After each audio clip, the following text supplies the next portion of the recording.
Assalamualaikum warahmatullahi wabarakatuh. Perkenalkan, nama saya Muhammad Fadil Akram dengan NIM 04463861, jurusan Administrasi Negara, Fakultas Hukum, Ilmu Sosial dan Politik, Universitas Terbuka Banjarmasin.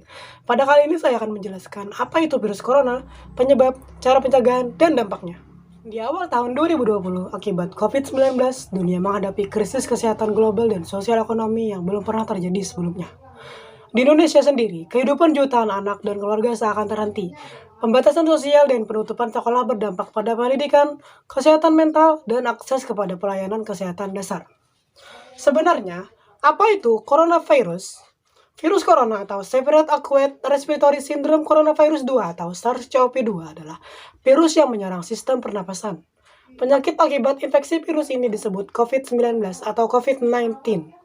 Virus corona bisa menyebabkan gangguan ringan pada sistem pernapasan, infeksi paru-paru yang berat, hingga kematian. Pada saat ini sudah jutaan orang yang sudah terkonfirmasi COVID-19. Ada yang dari mereka sudah sembuh, ada yang juga sampai mengalami kematian. Oleh karena itu, kita tidak boleh menganggap COVID-19 ini remeh. Untuk itu, kita perlu mengetahui gejala dan cara pencegahan agar terhindar dari virus corona.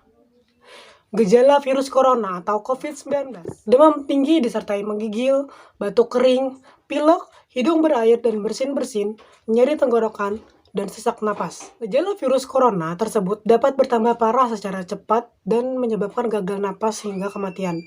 Centers of Disease Control and Prevention atau CDC, gejala infeksi virus 2019 nCoV ini dapat muncul mulai 2 hingga 14 hari setelah terpapar virus tersebut. Pencegahan virus corona.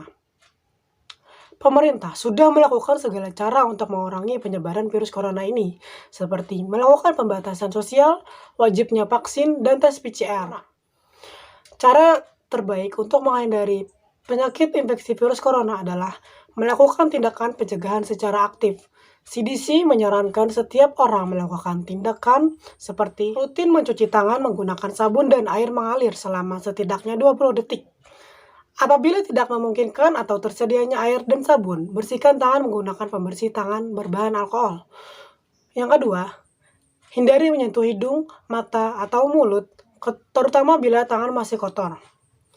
Ketiga, hindari kontak dengan orang yang sedang sakit.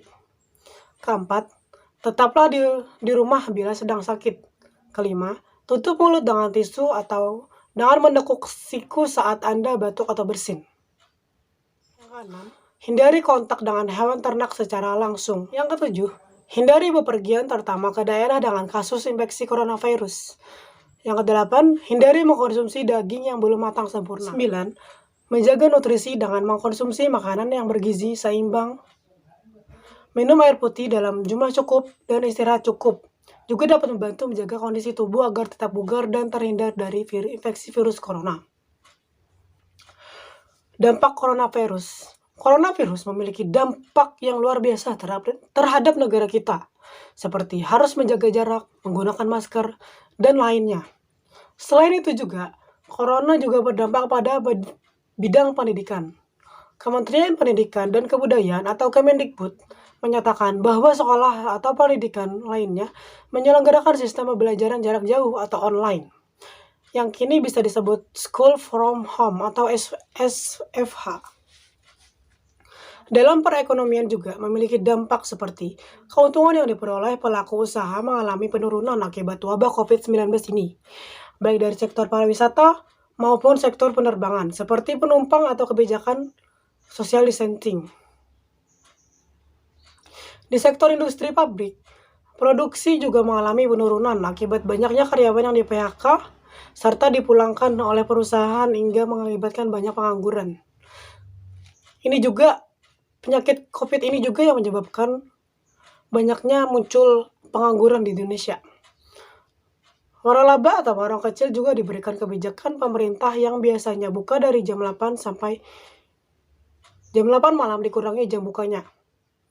Untuk itu, agar wabah COVID ini tidak menyebar, kita harus mematuhi protokol kesehatan dan mematuhi kebijakan pemerintah yang berlaku. Sekian dari saya, terima kasih.